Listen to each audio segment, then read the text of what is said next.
What up, boys, and welcome back to yet another video. So today's video is a bit of a rant about patch 11.2. So before we get into the bad stuff, I do want to say a massive thank you for all the support on the 0 to 10 million gold guide.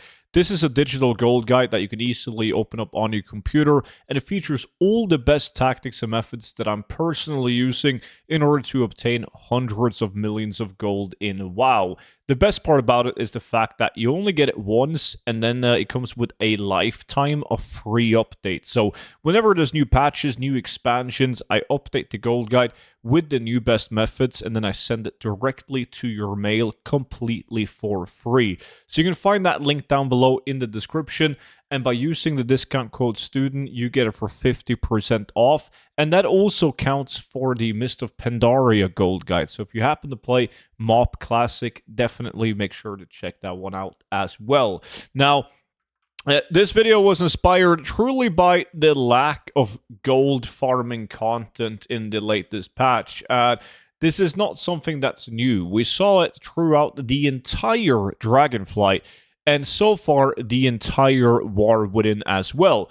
Whenever Blizzard goes in and they add new zones to the game, they are what I consider to be lazy in terms of collectibles and gold making, and also evergreen like gold making opportunities, which eventually is gold sinks, right?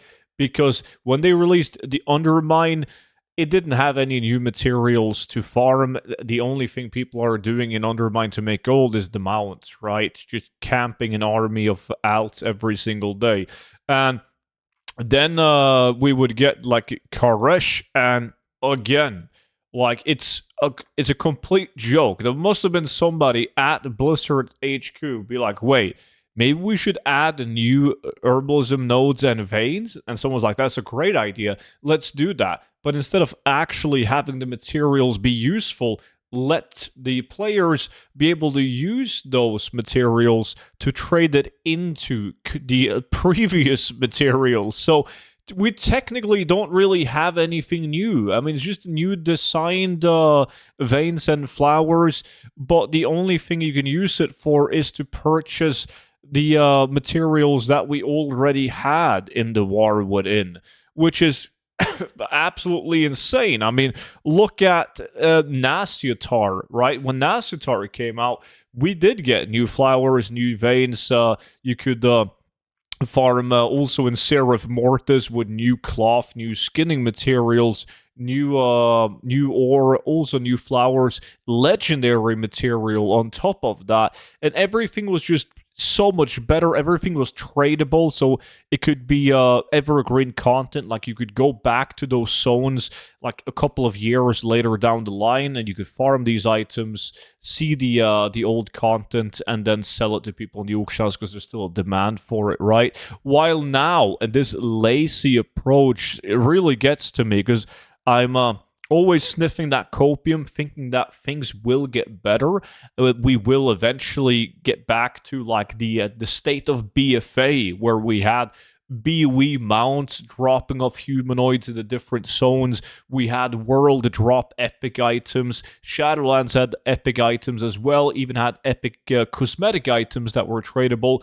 Just so much better. So right now, patch 11.2 from, I'm not talking about a gold making perspective, because you can make gold with patch 11.2 with crafting professions, surely you can. But from a gold farming perspective, it's going to be pretty much just like the Undermine, where the first day or two, people will be out there doing 2x4 hyper spawn farms in order to get like the new BOE loot, which have a higher item level, so they can be sold in the auction house for decent gold for now, but it is quite easy to gear up in patch 11.2, so they're not going to hold their value very long. So I'm curious about what you guys think about Blizzard's approach lately since Dragonflight. Is it just me complaining, or is it actually not that bad?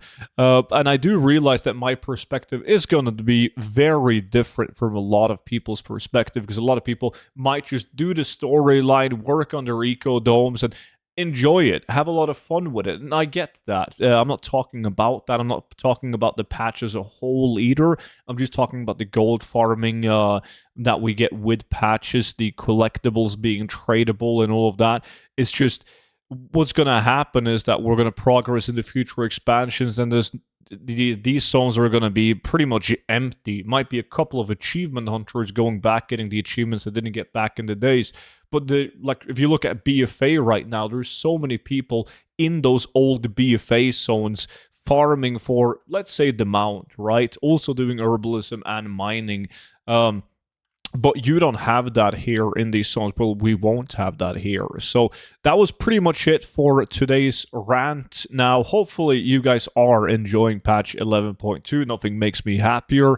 And please let me know down below in the comment section what your thoughts on it is. And if you already have the gold guides for the version of the game that you're playing, consider signing up to the VIP Discord, because once you join on, you'll be able to view all my YouTube videos before they go public on YouTube, giving you a slight advantage. You also get access to exclusive content in forms of gold tips, spreadsheets for gold making, TSM groups and operations, and you can even see my investments for stuff such as player housing, upcoming patches, upcoming expansions, and much, much more. So that's going to be linked down below in the description together with the gold guides. I appreciate you all watching, and I will see you all back in at tomorrow's video. But until then, bye-bye.